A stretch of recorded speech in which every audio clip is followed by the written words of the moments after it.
Iran, America, Israel युद्धाच्या पार्श्वभूमीवर निर्माण झालेल्या तणावपूर्ण वातावरणाचा प्रत्यक्ष अनुभव घेत खारघरमधील सिद्धार्थ तोडेकर वय वर्ष 29 आणि रिंकल तोडेकर वय वर्ष 27 हे नवविवाहित दाम्पत्य अखेर सुखरूप मायदेशी परतलं.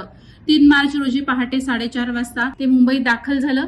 जीव मुठीत घेऊन काढलेल्या त्या दिवसांची आठवण सांगताना दोघांनीही अंगावर काटा आणणारा अनुभव कथन केला.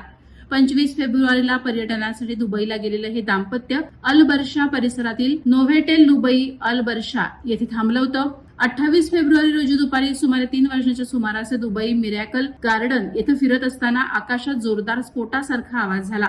आमच्या डोक्यावरून आकाशात झेपवणारे मोठे रॉकेट आम्ही स्वतः पाहिलं. मात्र तेथील रडार यंत्रणेनं ती क्षेपणास्त्र हवेतच नष्ट केली, त्यामुळे ती जमिनीवर पडली नाहीत, असा दावा सिद्धार्थ तोडेकर यांनी केलाय. रात्री उशिरापर्यंत डोक्यावरून जाणाऱ्या क्षेपणास्त्रांच्या स्फोटांचे आवाज ऐकू येत होते. प्रत्येक स्फोटाचा आवाज कानठळा बसवणारा होता. बाहेर परिस्थिती नियंत्रणात असली तरी मनात भीती होती. जीव मुठीत घेऊनच दिवस काढले, असंही त्यांनी नमूद केलं.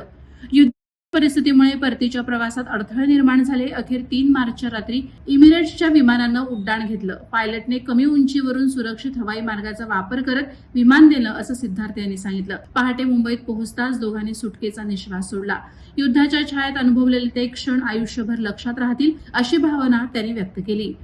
वादळवारा लाईव्हसाठी न्यूज ब्युरो, नवी मुंबई. नवी मुंबई व रायगड जिल्ह्यातील ताज्या बातम्या आणि घडामोडींसाठी सबस्क्राईब करा वादळवारा लाईव्ह चॅनल आणि दाबा बेल आयकॉन.